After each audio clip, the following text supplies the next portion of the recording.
Hello friends, let's begin the revision series of consolidated financial statements. CMA final will take up a revision series. We'll have multiple lectures covering all very important concepts. We'll try to cover the study material sums as well as exams and other study material related sums. Let's begin with the basic concepts. First lecture 110 103. Friends, let's first speak about two companies. Take an example, say A Limited. We have A Limited and B Limited. B Limited is supplier of raw material to A Limited, or B Limited is like a competitor to A Limited. अब A Limited चाहता है कि B Limited को take over कर ले, because या तो B Limited raw material देना बंद करेगा तो A Limited will be in a problem, और let's take up a small competitor, enjoy monopoly. ठीक है, तो what happen now, B Limited wants to control A Limited. A Limited wants to control B Limited. अब ये control कैसे करेंगे? Control करने के दो तरीके हैं. Number one, method one, acquire B Limited. Number two, acquire majority shares of B Limited. So there are two ways you control any other entity. या आप उस एंटिटी को खरीद लो या उसके मेजॉरिटी शेयर्स खरीद लो. अगर आप किसी एंटिटी को खरीदते हैं, that is called as business combination under Ind AS. और अगर आप किसी एंटिटी का कंट्रोल अक्वायर करते हैं बाय अक्वायरिंग शेयर्स और some other way, you acquire control, that is called as like you are a parent company. We have a relationship of parent and subsidiary. Now how this happens, let's try to understand. Say you want to acquire the business. आप सामने वाली company का business take over करना चाहते हैं. तो we have B Limited, we have A Limited. A Limited wants to acquire, so हम A Limited को बोलेंगे acquirer. किसको टेक ओवर करना चाहते हैं? B limited. तो बी लिमिटेड को बोलेंगे अक्वायरी. और नीचे जो बेचारे बैठे हैं, these are share holders of B limited. What A limited will do? A limited will purchase business of B limited. Business कैसे परचेस करेगा? बहुत सिंपल है. ए लिमिटेड बी लिमिटेड के असेट्स ले लेगा और लायबिलिटीज टेक ओवर करेगा. लेकिन अगर बी लिमिटेड का असेट्स ले लिया, लायबिलिटीज ले लिया, तो बी लिमिटेड को बदले में पैसा देना पड़ेगा. So A limited will pay PC to B limited. That PC may be in the form of shares of A limited, that is acquirer, in the form of debentures of A limited, it may be in the form of say cash, or any other form that is possible that A can pay to B Limited. Maybe in the form of kind. In kind also we can pay PC. अच्छा, तो A Limited ने B Limited को PC का payment दे दिया, उसके assets ले लिए, उसके लायबिलिटीज ले लिए. What B Limited will do with that PC? B Limited क्या करेगा? वो PC अपने शेयर होल्डर्स को डिस्ट्रीब्यूट कर देगा. एंड इफेक्टिवली बी लिमिटेड क्या हो जाएगा? बी लिमिटेड का क्या हो जाएगा? वाइंडिंग अप हो जाएगा. बी लिमिटेड बंद हो जाएगा. And now A limited will now continue with the assets and liabilities of B limited. दोस्तों, इस पर्टिकुलर सिस्टम को बोलते हैं, अरेंजमेंट को बोलते हैं बिजनेस कॉम्बिनेशन. क्या बोलते हैं इसको हम? बिजनेस कॉम्बिनेशन, जिसको आप अमलगमेशन बोलते हैं under accounting standards. And for business combination we have IND AS 103 that is applicable. So this is the first way you acquire control over other entity. चलो ठीक है. दूसरा मेथड क्या है? ये बहुत ही बढ़िया मेथड है और ये हमारा टॉपिक का मेन पार्ट है. ए लिमिटेड को बी लिमिटेड को कंट्रोल करना है।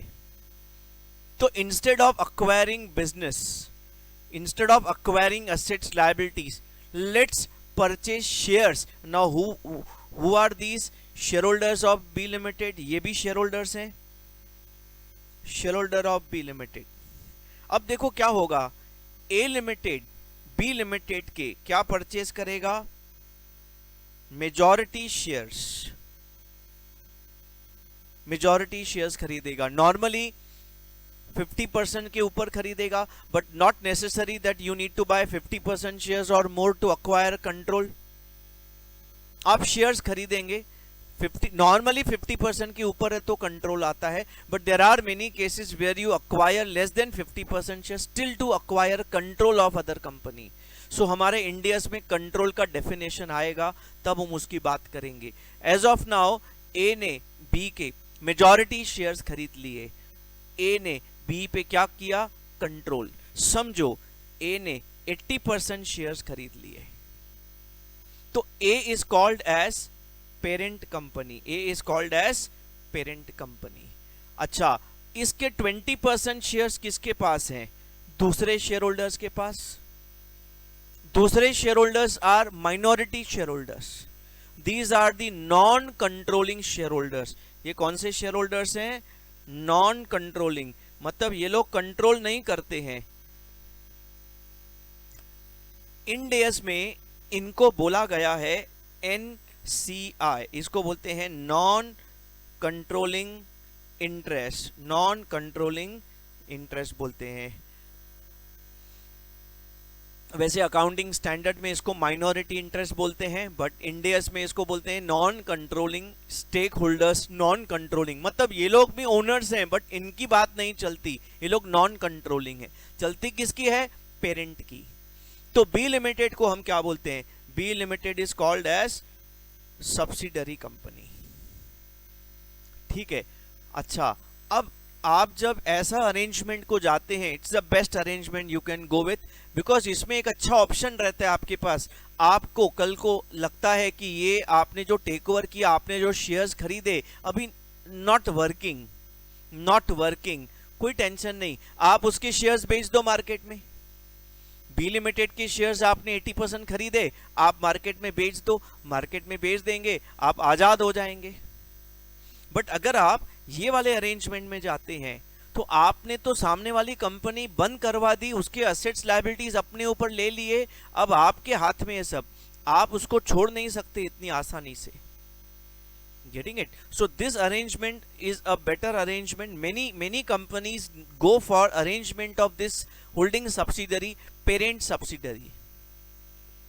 अच्छा, तो अब हमें क्या करना है? Now let's try to understand. अच्छा, there are three concepts. अभी जो हमने डिस्कस किया, we discussed the concept of control. Control, अगर आप किसी कंपनी को कंट्रोल करते हैं, that company is your subsidiary, you are parent. In control we have a relationship of parent and subsidiary. In that case what happens, we have Ind AS 103 plus Ind AS 110 applicable. आपको control कैसे आता है, by acquiring majority shares. But ये एक one of the option है। You have a definition of control, there are some options wherein you may not acquire majority shares, you may not acquire a single share, still you have control over other entity. So that will be discussed while discussing the definition of control. What is significant influence? Here you acquire 20% or more shares of other company, but less than 50%. What is significant influence? You don't control but you influence, मतलब आपकी बात सुनी जाती है, you are you are an important share holder. आप जो बोलेंगे वो मीटिंग में डिस्कस होता है, you have some influence over company, but you what you say is not final, you have some influence, significant influence. आपने इनकम टैक्स में या अलग अलग जगह पढ़ा है सब्सटेंशियल इंटरेस्ट का डेफिनेशन, हर जगह 20% और मोर वोटिंग पावर, 20% और मोर ओनरशिप, यहां पे भी 20% और more but less than 50% is significant influence. Getting it? ऐसे कंपनी को हम बोलते हैं, ऐसे कंपनी को हम बोलते हैं एसोसिएट। क्या बोलते हैं? एसोसिएट। जब एक एसोसिएट में आप आएंगे तो आपको कौन से इंडियस एप्लीकेबल हैं? 27 और 28। बात करेंगे किस बात के लिए 27, किस बात के लिए 28। Now what is joint control? देखो, जॉइंट कंट्रोल मींस हियर 2 और more entities controlling one entity. मतलब ए और बी के पास सी के आधे आधे शेयर्स हैं, ए के पास 50%, बी के पास 50%।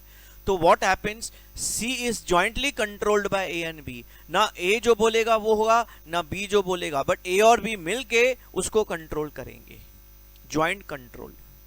सो हियर 2 और मोर share holders have control over one entity.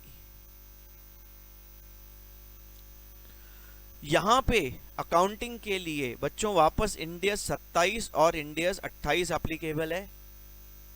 Joint control और एसोसिएट की अकाउंटिंग बिल्कुल सिमिलर है, दोनों का इंडियस सेम लगता है, दोनों की अकाउंटिंग सेम मेथड से होती है। So there are 3 things that we need to discuss. One is parent subsidiary, number 2 significant influence associate, number 3 joint venture. Joint control को हम ज्वाइंट वेंचर बोलते हैं, we call it as joint venture. Fine, now let's talk about financial statements. As per Ind AS and as per Companies Act, if you discuss in detail, there are 2 types of financial statements to be made. One is the consolidated, one is the separate. अगर आप किसी company में investment करते हैं and you don't have any associate significant influence, you don't have any joint control, you don't have any control, so it's a normal investment, it's a normal investment. अच्छा, normal investment में आपको क्या करना पड़ता है? You have to make stand alone financial statements. इसको हम और क्या बोलते हैं? Individual financial statements. ये कैसे बनते हैं? Using different applicable Ind AS. जो भी इंडियस एप्लीकेबल है अप्लाई करेंगे और ये फाइनेंशियल स्टेटमेंट बनाएंगे। अच्छा, as far as consolidated financial statements are concern, not made. देखो, आप कंसोलिडेटेड तभी करेंगे जब 2 और 3 ग्रुप कंपनीज हैं, यहां पे तो अकेला कंपनी है, so no consolidated financial statements are required. अगर आपका कंट्रोल है, there is a relationship of parent and subsidiary, तो आप you make separate financial statements, हमको प्यार से SFS बोलेंगे, and will also make consolidated financial statements, जिसको हम CFS बोलेंगे। SFS बनाने के लिए you have Ind AS, CFS बनाने के लिए we have Ind AS 103-110,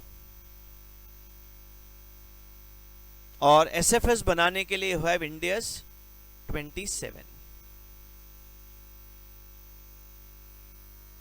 Now, when you want to go for accounting of associate joint venture, वापस आप यहाँ पे when you make SFS, you apply Ind AS 27, and when you make consolidated financial statements, you have Ind AS 28. So these are different Ind AS applicable for different types of financial statements. तो आपको ये ध्यान में रखने हैं कौन से financial statements के लिए कौन सा Ind AS applicable है। हमारा जो मेन मुद्दा होगा, जो हम डिस्कस करने जा रहे हैं, we are basically going to speak about this consolidated financial statements 103 110 and separate financial statements 27 for parent and subsidiary. बाद में हम associate joint venture का भी बात करेंगे, ठीक है. Let's begin with the main accounting. What is the process of consolidation? Now we are into parent subsidiary. बच्चों, जब आप कंसोलिडेशन प्रोसेस की बात करेंगे, we have consolidation process divided in two parts. Number one, आपका जब डेट ऑफ एक्विजिशन है, DOA, date of acquisition का मतलब है जिस दिन आपको कंट्रोल मिला, जिस दिन आपको कंट्रोल मिला, DOA, उस दिन आप कैसे अकाउंटिंग करेंगे, कैसे एंट्रीज पास करेंगे, कैसे कैलकुलेशंस करेंगे. For doing this we have Ind AS 103 applicable. Subsequently, अब देखो, आपको ना कंसोलिडेशन खाली फर्स्ट ईयर में नहीं करना. जब आपने अक्वायर किया, जब तक सब्सिडरी आपके कंट्रोल में है, जब तक वो आपका सब्सिडरी है, आपको कंसोलिडेशन करते रहना है. और वो कंसोलिडेशन करने के लिए, सब्सिक्वेंट कंसोलिडेशन करने के लिए हमारा इंडियस कौन सा लगता है, 110. सो हमें बेसिकली कितने इंडियस देखने हैं, 2 इंडियस देखने हैं, 103 और 110. ये एप्लीकेबल हैं DOA और subsequent. I hope very very clear. अब आप एक बार अच्छे से ये सब चीजें नोट डाउन कर लेना. बहुत ही समराइज पॉइंट्स मैंने बना के रखे हैं. हमारे आज का पहला, इस फर्स्ट लेक्चर का मुद्दा होगा फर्स्ट पार्ट. आज का discussion will be limited to this first part. Next lecture में I will get into second part. I will discuss the accounting on DOA. DOA accounting कैसे करेंगे, let's talk about DOA accounting. तो DOA accounting को easily समझने के लिए we have divided this in different parts. Step 1, how do you calculate your PC, NCI, calculation of net assets, fair value of net assets on DOA, how do you calculate goodwill or bargain purchase gain, and what are the accounting entries in SFS and CFS. ये 5 steps आज हम इस lecture में complete करेंगे. सबसे पहले बात करते हैं PC. What is PC? PC मतलब आपने जो इन्वेस्टमेंट्स खरीदा, आपने 60%, 70%, 80% इन्वेस्टमेंट खरीदा, सब्सिडरी का शेयर्स खरीदे, उसका कॉस्ट कैसे लेंगे, कितना कॉस्ट लेंगे, that is the first element. अब आपको पता है जो आप PC पे करते हैं, आप जो शेयर्स खरीदेंगे, you can buy issue of your own shares, cash दे सकते हैं, आप अपने कंपनी के डिबेंचर इशू कर सकते हैं, प्रेफरेंस शेयर इशू कर सकते हैं, इन काइंड पेमेंट कर सकते हैं. तो there are different types of possible considerations that the acquirer can pay, parent company can pay. सबसे पहले कैश कंसिडरेशन. अच्छा, कैश कंसिडरेशन में what is the amount of PC? बहुत सिंपल है, जितना कैश देंगे उतना आपका PC है. Now the second is your deferred consideration. Now what is deferred consideration? In deferred consideration, we don't pay whole amount now. We pay some amount now, some amount maybe after 1 year or 2 years. ठीक है, तो example लेते हैं. Say for example we pay 10 lakhs now, PC is 10 lakhs cash now, and 2 lakhs at the end of year 1, at the end of the year for 2 years. मतलब अभी 10 लाख देंगे और एक साल में आगे 2-2 लाख और पे करेंगे. अब इस केस में आप how do you calculate the amount of PC? The answer is, देखो, जो आपने आज का 10 लाख पे किया वो तो 10 लाख ही लेंगे, लेकिन आप जो फ्यूचर में 2-2 लाख पे करेंगे 2 साल में, उसका आपको क्या लेना पड़ेगा? प्रेजेंट वैल्यू लेना पड़ेगा. Let's calculate this question. Let's do it. देखो कैसे कैलकुलेट करेंगे.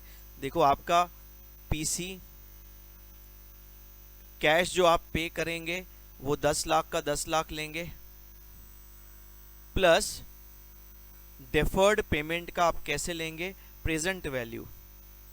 आपने जो 2 लाख पे किए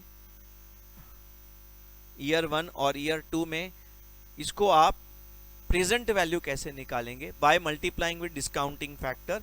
तो आपका हमने डिस्काउंटिंग फैक्टर 10% रखा है, सो आपका फर्स्ट ईयर का डिस्काउंटिंग फैक्टर 0.9091 और सेकंड ईयर का डिस्काउंटिंग फैक्टर 0.8264, तो आपको मल्टीप्लाई करना पड़ेगा। So 2 lakhs into 0.9091 it comes to 1,81,820 rupees. Second year का डिस्काउंटिंग फैक्टर आपका 2 lakh into 0.8264 it comes to 1,65,280 rupees. अब आप तीनों जोड़ दो। Now this is your PC, this is your P and C, और उसमें आज जो कैश दे रहे हैं वो भी जोड़ देंगे 1347,100। This is your PC. Clear? I hope so, very very clear. Deferred consideration कैसे कैलकुलेट करते हैं। After deferred consideration we have contingent consideration. What is contingent consideration? This is nothing but you will pay something now, that is your normal consideration, but आप कुछ पैसा future में पे करेंगे if certain conditions are satisfied. आपने जब shares खरीदे थे तब जिससे आपने शेयर्स खरीदे, आप बी लिमिटेड, उन्होंने क्या बोला, हम फ्यूचर में ना इतना प्रॉफिट अचीव करेंगे। They are asking extra payment for it, कि हम इतना फ्यूचर में ग्रोथ आएगा, इतना टर्नओवर में ग्रोथ आएगा, अपना इतना अर्निंग पर शेयर बढ़ेगा, इतना होगा, ये होगा। तो आपने बोला ठीक है, एक काम करते हैं, अभी आप इतना ले लो, बाद में बढ़ेगा तो इतना और ले लेना, नहीं बढ़ेगा तो मत लेना। तुम जो टारगेट्स दे रहे हो वो टारगेट्स अचीव होंगे तो हम आपको एक्स्ट्रा पैसा देंगे। वो कंसिडरेशन कंटिंजेंट है। कल को ईपीएस टारगेट अचीव नहीं हुआ, प्रॉफिट टारगेट अचीव नहीं हुआ, या जो भी वो बोल रहे हैं टारगेट अचीव नहीं हुआ, पीसी नहीं देंगे आप। अच्छा, मतलब ये पीसी एक ऐसा अमाउंट है जो मे और मे नॉट बी पेड। तो क्या इसको हम अकाउंट फॉर करें, कैलकुलेट करें? इंडियस बोलता है हाँ करना पड़ेगा। इंडियस बोलता है आपको कंसिडरेशन भले कंटिंजेंट है तो भी लेना पड़ेगा। देखो, इंडियस का जो बेस है ना वो फेयर वैल्यूएशन पे चलता है। इंडियस बोलता है कि भाई हर चीज को फेयर वैल्यू पे लो। कंटीजेंट कंसिडरेशन है तो भी एक काम करो, ऐसा एक कैलकुलेशंस करो, इसकी प्रोबेबिलिटी कितनी है, ये टारगेट अचीव होगा, इसके चांसेस कितने हैं। जितने चांसेस हैं, जितनी प्रोबेबिलिटी है, तुम उतना प्रोपोर्शनेट अभी बुक कर दो। फॉर एग्जाम्पल, हमने एग्जाम्पल लिया हुआ है स्क्रीन पे, अगर आप इसको ध्यान से देखेंगे, अभी आपका 100 lakhs अभी देना है पीसी, ये प्रेजेंट कंसिडरेशन हो गया, और 10 lakh if profit target is achieved at the end of year 1। मतलब अगर एक टारगेट दिया है भाई, ये प्रॉफिट अगर अचीव किया टारगेट तो हम लोग और एक्स्ट्रा 10 लाख देंगे, लेकिन ऐसा होने का प्रोबेबिलिटी कितना है? 60% है। तो बच्चों, जब आप ऐसी कंसिडरेशन को रिकॉर्ड करोगे तो कैसे रिकॉर्ड करोगे पीसी? देखो ध्यान से, हाँ, पीसी कैसे रिकॉर्ड करोगे? आपकी प्रेजेंट कंसिडरेशन जो है वो तो पूरा की पूरा ले लेंगे। आप अभी कितना दे रहे हैं? 100 लाख रुपया दे रहे हैं, प्लस आप इसमें क्या ऐड करेंगे? कंटिंजेंट कंसिडरेशन कितना लेंगे भाई? 60%। इसकी प्रोबेबिलिटी 60% है, 60 लेंगे, 20% है, 20% लेंगे। सो 60% is how much? 6 lakhs. So your final PC will be 106 lakhs. सो दोस्तों, ये हमारे कुछ पीसी के मेथड्स हैं, मतलब पीसी के कैलकुलेशन के मेथड्स हैं।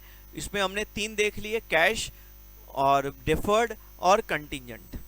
अब ये चौथा और आखिरी है, वो है, मतलब हैं तो बहुत सारे मेथड, बट हमारे सिलेबस में जितना है मैं उतना मेनली डिस्कस कर रहा हूं। आप क्या कर रहे हैं, ये एक बहुत ही कॉमन मेथड है। जो परचेजिंग कंपनी ए लिमिटेड है वो पीसी में अपने शेयर्स इशू कर रहे हैं। अब जब अपने शेयर इशू करते हैं, सामने वाले के शेयर खरीदते हैं, हम बी के शेयर खरीदेंगे, बदले में हम अपने ए लिमिटेड के शेयर इशू करेंगे, मतलब पेरेंट के शेयर इशू करेंगे। अब सवाल ये आता है आप पीसी में कितना अमाउंट लेंगे। तो याद रखना, बहुत इंपॉर्टेंट है, याद रखना, आप पहले तो फेयर वैल्यू लेंगे, शेयर्स का लेंगे, लेकिन अब यहां पे दो शेयर्स हैं, एक आप दे रहे हैं, एक आप खरीद रहे हैं। कौन से शेयर का फेयर वैल्यू लेंगे? द आंसर इज जो आप शेयर्स दे रहे हैं, इशू कर रहे हैं। जब भी आप कोई भी पीसी में कंसीडरेशन दे रहे हैं और फेयर वैल्यू पे लेना है, तो याद रखना कुछ आप ले रहे हैं, कुछ दे रहे हैं। ले क्या रहे हैं? शेयर्स ले रहे हैं सामने वाले से, और क्या दे रहे हैं वो आपको पता है। तो ध्यान करना, जो ले रहे हैं उसका फेयर वैल्यू नहीं देखेंगे, जो दे रहे हैं उसका फेयर वैल्यू देखेंगे। तो आप यहां पे जो पीसी में शेयर्स दे रहे हैं ना बच्चों, उसी का फेयर वैल्यू देखेंगे। ध्यान देना। अब यहां पे एक छोटा एग्जांपल लिया है मैंने समझने के लिए। A limited acquire 80% shares of B limited, और इसने क्या किया, बदले में 20,000 शेयर्स अपने दे दिए ए लिमिटेड के। अगेंस्ट क्या? बी के कितने शेयर्स? 40,000 शेयर्स खरीद लिए और बदले में अपने 20,000 शेयर दे दिए। अब अपने शेयर्स जो ए लिमिटेड के शेयर्स हैं उसकी फेयर वैल्यू है 50 रुपया, और जो बी लिमिटेड जो शेयर्स खरीद रहे हैं उसकी फेयर वैल्यू है 20 रुपया। अब सवाल ये आता है पीसी कैसे कैलकुलेट करेंगे? तो याद रखना, हमने जो शेयर्स पीसी में दिए हैं, इशू किए हैं, उसका फेस वैल्यू। और हमने कितने शेयर इशू किए हैं बच्चों? हमने we have issued 20,000 shares. So PC is 20,000 shares in A limited into what is a fair value per share? अपने शेयर का 50 रुपया। सो आपका 20,000 50 रुपए के हिसाब से 10 लाख रुपए का आपका पीसी। क्लियर? अगर आप जो आपने शेयर्स खरीदे, आपने कितने शेयर खरीदे? 20,000, उसकी फेयर वैल्यू लेंगे तो 20 रुपया है, तो वो अलग है, वो 4 लाख रुपया हो गया, वो नहीं लेना है आपको। आप जो दे रहे हैं उसकी फेयर वैल्यू देखनी है। तो ये आपका चौथा कैलकुलेशन है पीसी का। Be very careful about this calculations. हम दोस्तों अगला आते हैं, let's speak about one very very important concept, very very important, that is NCI, non controlling interest, minority interest. अब बच्चों एनसीआई हर चीज ना दो पार्ट में डिवाइडेड है। आज का हमारा मुद्दा, पहला लेक्चर का एक ही मुद्दा है, DOA, डेट ऑफ एक्विजिशन की हर बात हम डिस्कस करेंगे जो हमारे लिए रिलेवेंट है। ठीक है, तो let's speak about this DOA। NCI को क्या प्राइस पे वैल्यू करना है, नॉन कंट्रोलिंग इंटरेस्ट को कैसे दिखाना है। तो इंडियस बोलता है आप एनसीआई को दो मेथड से दिखा सकते हैं। एक है fair value method, fair value पे दिखा सकते हैं, और आपको उसको दिखाना है तो proportionate net assets value on DOA। मतलब एक है नेट असेट्स की वैल्यू पे, एक है फेयर वैल्यू पे, दो मेथड्स। आप बोलेंगे सर हम कौन सा करें? देखो ज्यादातर सम्स में ना दिया होगा कि आपको क्या मेथड यूज करना है, लेकिन अगर आपको नहीं दिया तो अजम्पशन है। और आई हैव सीन काफी सम्स में इंस्टीट्यूट ने, CMA इंस्टीट्यूट ने फेयर वैल्यू पे लिया है जब प्रॉब्लम साइलेंट है। बिकॉज फेयर वैल्यू कैसे निकालते हैं वो ध्यान देना। फेयर वैल्यू कैसे निकालते हैं? एक तो option 1, fair value is given. आपको ना बच्चों फेयर वैल्यू दिया होगा, इतना लेना है तो ले लेने का, लेकिन कभी कभी फेयर वैल्यू पे लेना है लेकिन फेयर वैल्यू नहीं दिया होगा, तो फेयर वैल्यू कहां से निकालेंगे? बहुत सिंपल है, आपको पीसी तो पता है, आपने पीसी कैलकुलेट कर लिया, बस उसी पीसी के प्रोपोर्शन में निकालेंगे। फॉर एग्जाम्पल आपने 80% शेयर्स खरीदे 80 लाख में, 80% शेयर्स खरीदे 80 लाख में, तो 20% शेयर्स की वैल्यू 20 लाख हो जाएगी। एनसीआई 20% है ना, आपने पेरेंट ने 80% शेयर खरीदे, ठीक है। सो से 80% शेयर्स खरीदे फॉर से 80 लैक्स, ये पेरेंट ने खरीदे, तो एनसीआई के पास कितने शेयर्स हैं? 20%। तो 80% का 80 लाख है, तो 20% का प्रोपोर्शनेट वैल्यू हो जाएगा 20 लाख। तो आपको अगर प्रॉब्लम साइलेंट है, फेयर वैल्यू चाहिए, तो पीसी के प्रोपोर्शन में एनसीआई का फेयर वैल्यू निकाल लेंगे। एनसीआई नॉर्मली पीसी के प्रोपोर्शन में रियल लाइफ में होता नहीं है, थोड़ा ऊपर या थोड़ा नीचे होता है, ठीक है ना। आप ऐसा मत सोचना कि 80% शेयर्स की वैल्यू 80 लाख है तो 20% की 20 लाख ही होगी, नॉट नेसेसरी, जरूरी नहीं।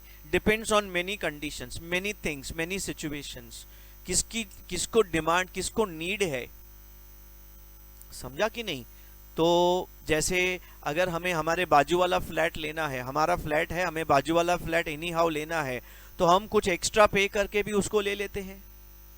उस फ्लैट की जितनी वैल्यू है उससे ज्यादा भी देना पड़ता है कई बार। वैसे ही मैं बोल रहा हूं, जरूरी नहीं कि वो प्रोपोर्शन में होगा, हो भी सकता है, नहीं भी हो सकता है। सो हमारा अगर फेयर वैल्यू नहीं दिया है तो in proportion of PC, PC के प्रोपोर्शन में हम इसकी फेयर वैल्यू को कैलकुलेट कर लेंगे। अच्छा, अब आता है कि अगर फेयर वैल्यू नहीं लेना है, प्रोपोर्शनेट नेट एसेट वैल्यू लेना है, इसको हम PSNA बोलते हैं। तो बच्चों यहां पे अपने को क्या करना पड़ेगा, अगला स्टेप भी देखना पड़ेगा। हमारे नेट एसेट्स की फेयर वैल्यू का प्रोपोर्शनेट लेंगे। समझो हमारे नेट एसेट्स हमारे हैं 8 लाख रुपए की, नेट एसेट्स की फेयर वैल्यू 8 लाख रुपए है और हमारा एनसीआई 20% है, तो 8 लाख का 20%। Getting it? So here what we do is fair value of net assets into percentage NCI. अब आप बोलेंगे सर नेट एसेट्स का फेयर वैल्यू कैसे निकालते हैं, वो हम आगे बढ़ेंगे। लेकिन आपके नॉलेज के लिए एक और चीज बता दूं, एनसीआई भी दो टाइप का होता है, एक इक्विटी एनसीआई, एक होता है प्रेफरेंस शेयर्स वाला एनसीआई। इक्विटी एनसीआई को क्वालिफाइंग एनसीआई बोलते हैं, प्रेफरेंस शेयर्स वालों को नॉन क्वालिफाइंग एनसीआई बोलते हैं। दोनों का अलग अलग मेथड है। नॉन क्वालिफाइंग एनसीआई के थोड़े रूल्स डिफरेंट हैं, it's not to be discussed, just आपके नॉलेज के लिए बता दिया मैंने आपको। चलो, ये तो आपका हो गया एनसीआई ऑन डीओए। चलो, इसके बाद आता है नेट एसेट्स। देखो हमारे स्टेप्स वाइज जा रहे हैं हम लोग। अगर स्टेप वाइज हम जा रहे हैं ना, हमने स्टेप 1 डिस्कस कर लिया, स्टेप 2 भी डिस्कस कर लिया, we are done step 1, step 2 ये हो गया, ये भी हो गया। अब हम कैलकुलेट करेंगे how to get fair value of net assets. अब क्यों कैलकुलेट करते हैं वो भी समझ में आ जाएगा, स्टेप्स हैं हमारे। अच्छा, let's speak about fair value of net assets. चलो, कैसे कैलकुलेट करेंगे fair value? There are 2 methods. देखो, अगर नेट एसेट्स चाहिए तो उसका सबसे इजीएस्ट मेथड है, you take assets fair value minus liabilities at fair value, you get your net assets at fair value, assets minus liabilities। ठीक है, इसके लिए आपको assets की रिवाइज्ड वैल्यू दी होनी चाहिए, तो आप रिवाइज्ड वैल्यू ऑफ assets और minus revised value of liabilities तो नेट assets दे दें। लेकिन आपके मेजॉरिटी सम्स में ना आपको डेट ऑफ एक्विजिशन का बैलेंस शीट ही नहीं दिया होगा, you will not have your assets liabilities on DOA. तो आपको क्या दिया होगा डीओए का? आपको डेट ऑफ एक्विजिशन का रिजर्व्स एंड कैपिटल दिया होगा। सो आप ध्यान करेंगे, अगर मैं एक सिंपल एग्जांपल लेता हूं, से ये मेरा बैलेंस शीट है, ये मेरे एसेट्स हैं, समझो मेरे एसेट्स हैं 100 के, मेरे लायबिलिटीज हैं 30 के, तो I will say my net assets are 100 minus 30 70। अच्छा, मेरा कैपिटल है समझो 50 और मेरे रिजर्व्स हैं 20।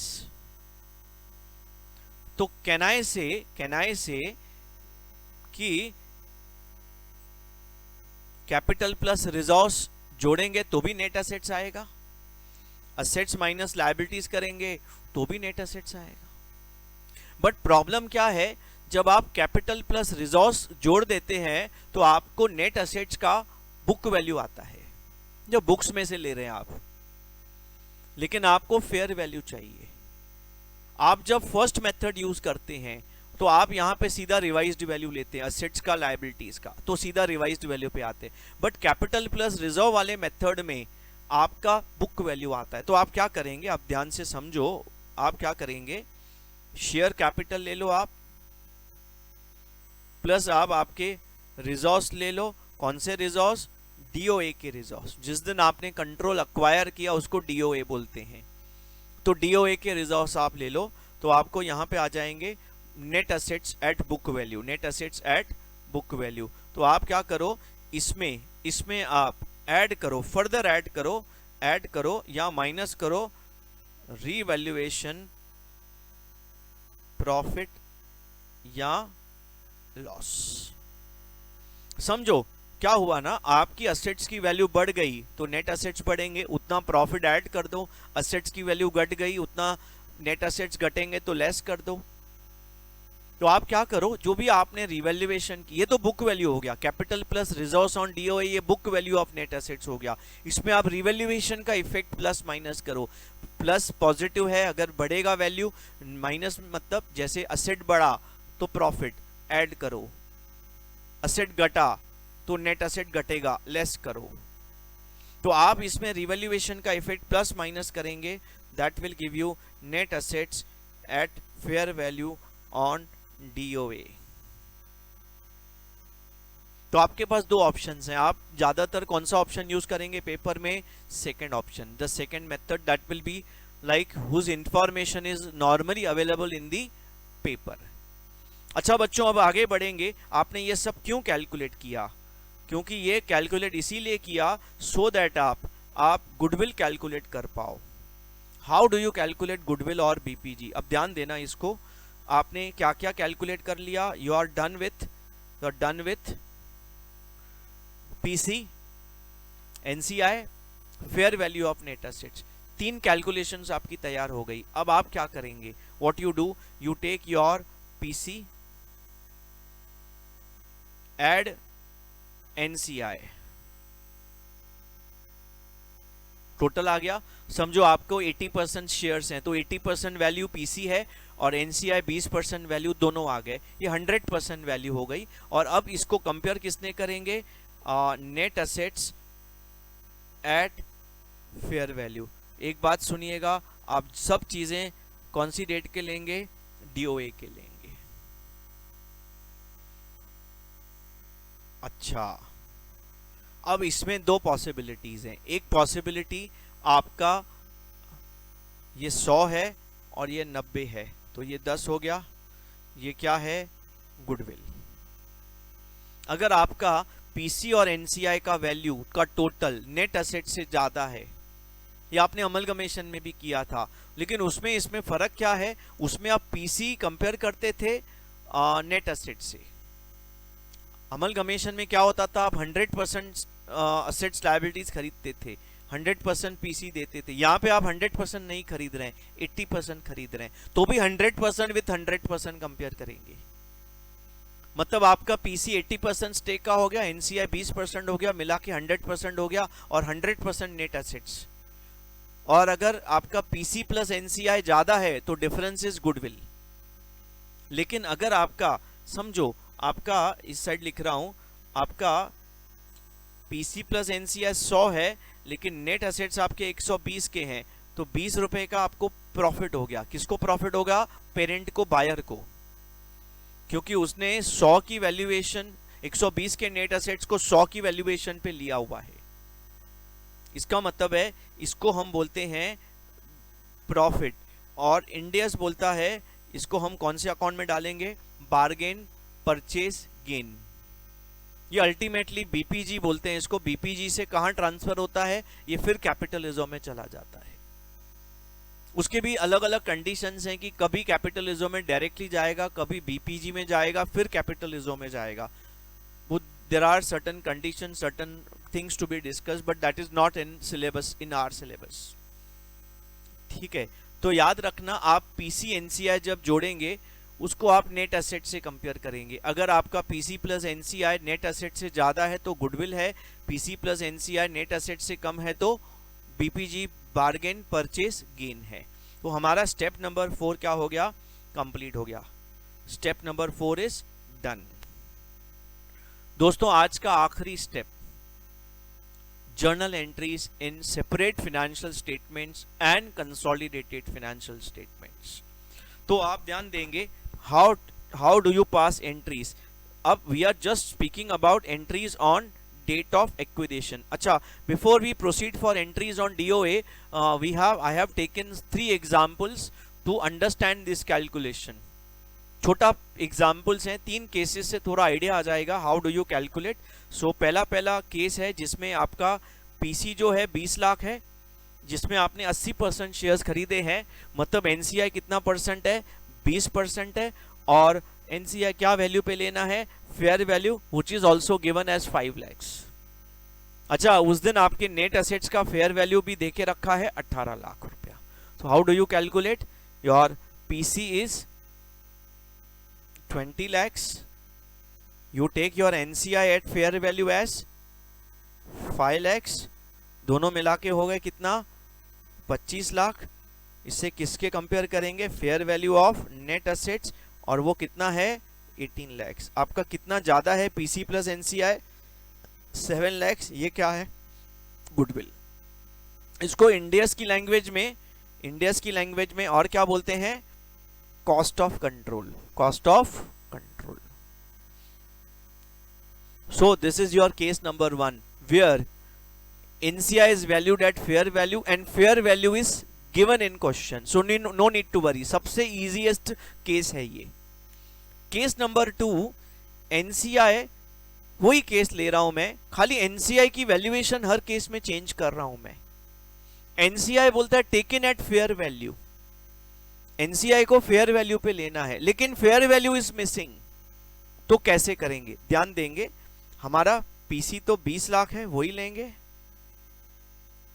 एनसीआई फेयर वैल्यू लेंगे, लेकिन फेयर वैल्यू लाएंगे कहां से, मैंने आपको बोला था जो पीसी का है ना उसका प्रोपोर्शनेट लेंगे। कैसे, देखो आपका 20 लाख का पीसी है, दिस इज फॉर 80%, तो 20% का प्रोपोर्शनेट कितना हो गया, ये 80% पीसी है, 80% शेयर्स का पीसी 20 लाख है, तो 20% शेयर्स का प्रोपोर्शनेट वैल्यू कितना हो गया, that comes to 1/4, that comes to 5 lakhs। अरे सेम आ गया, लकीली सेम आया, but otherwise it may be different. मैंने आपको पहले ही बोला है, ऐसा जरूरी नहीं कि एनसीआई की फेयर वैल्यू पीसी के फेयर वैल्यू के प्रोपोर्शन में हो, कम भी हो सकता है, ज्यादा भी हो सकता है, that depends on many factors. अच्छा, तो ये दोनों मिलके हो गया आपका 25 लाख रुपए, और आप इसके साथ क्या कंपेयर करेंगे, fair value of net assets on DOA which is 18 lakhs, और क्योंकि वैल्यू सेम आ रहे हैं तो we have same goodwill coming in the picture. Hope so very very clear. अब हम केस नंबर 3 लेते हैं, जहां पे एनसीआई को proportionate share in net assets method से वैल्यू करना है, पीएसएनए मेथड से। क्लियरली क्वेश्चन में लिखा है भाई एनसीआई ऐसा लेना है, एनसीआई अगेन इज 20%, तो कैसे लेंगे। अब ध्यान देना बच्चों, पीसी तो अपना वही है 20 लाख रुपया, एनसीआई ऐड करना है। अब एनसीआई कैसे ऐड करेंगे, मतलब जो नेट एसेट्स हैं हमारी सब्सिडरी के, उसके रेशो में अपने को एनसीआई, आपके ये नेट एसेट्स पूरे कंपनी के कितने हैं, 18 लाख रुपए के, इसमें से 20% नेट एसेट्स किसके हैं, एनसीआई के। तो 18 लाख का 20% एनसीआई का कितना हिस्सा हुआ इसमें, 3,60,000। तो दोस्तों यहां पे एनसीआई की वैल्यू होगी 3,60,000, नेट एसेट्स के प्रोपोर्शन में एनसीआई को हम वैल्यू करेंगे, और हमारी टोटल वैल्यूएशन आएगी इसकी 23,60,000। इसको हम किससे कंपेयर करेंगे, fair value of net assets and which is 18 lakhs, and you have goodwill of how much, 2360 minus 18, सो 5,60,000 का आपका क्या हो जाएगा बच्चों, गुडविल आ जाएगा। याद करना जब आप एनसीआई को फेयर वैल्यू पे लेते हैं तो जो गुडविल आता है वो 100% यानी फुल गुडविल आता है। लेकिन जब आप एनसीआई को नेट एसेट्स में लेते हैं तो जो गुडविल आता है, इस गुडविल को हम बोलते हैं पार्शियल गुडविल। ये पूरा गुडविल नहीं आया क्योंकि आपने एनसीआई को नेट एसेट्स पे लिया, ऊपर नेट एसेट्स पे लिया, नीचे भी नेट एसेट्स पे ही है, तो नेट एसेट सेट ऑफ हो जाता है।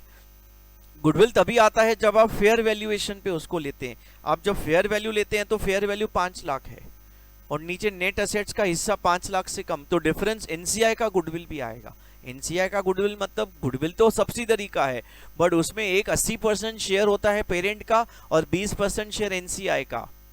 तो फेयर वैल्यू मेथड में आपको फुल गुडविल आता है, एनसीआई का शेयर भी और पेरेंट का शेयर भी। आइडियली ऐसा एक्सपर्ट्स का कहना है कि एनसीआई फेयर वैल्यू पे लेना बेस्ट मेथड है, इससे फुल गुडविल आता है।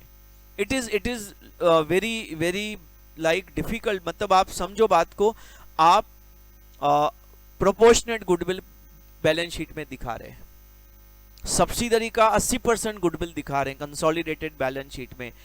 ऐसा तो गलत है, आपको तो पूरा गुडविल दिखाना चाहिए, क्योंकि आपको पता है जब हम सीएफएस बनाते हैं अंडर इंड एस तो कंसोलिडेशन में आप क्या करते हैं, सब्सिडरी के 100% एसेट्स पेरेंट में मर्ज करते हैं, सब्सिडरी के 100% लायबिलिटीज पेरेंट में मर्ज करते हैं। अब ये 100% मर्ज किए, लेकिन हमारे पास तो 80% शेयर्स हैं, तो आप क्या करते हैं 100% एसेट्स मर्ज करके 100% लायबिलिटीज मर्ज करके, जितना उसमें अपना हिस्सा नहीं उतना किसका हिस्सा है एनसीआई का, तो उतना लायबिलिटी में एनसीआई दिखा देते, भाई ये 20% उनका है। 100% मर्ज करके 20% एनसीआई को पेएबल दिखा देते।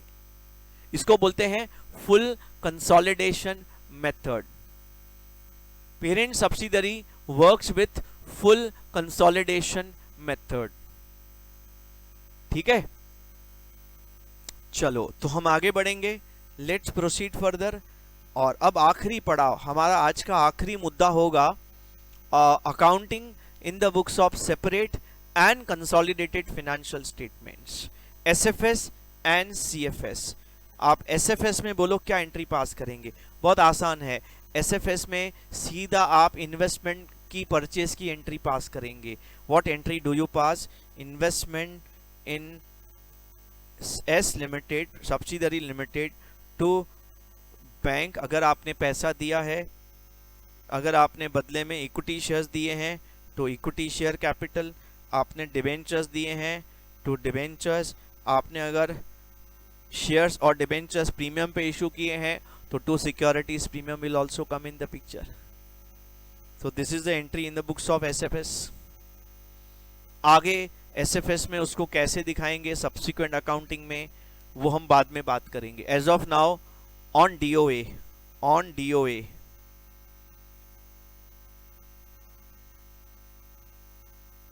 we record at cost, जो उसकी पीसी का अमाउंट है, जो कॉस्ट है, हम उस पर रिकॉर्ड करते हैं।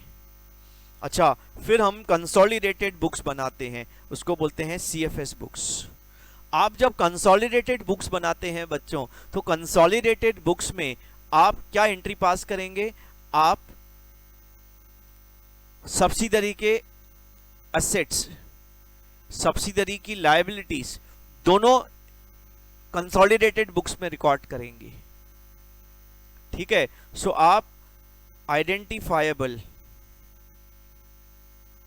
एसेट्स को डेबिट कर देंगे at what value, fair value, किसके, सब्सिडरी के,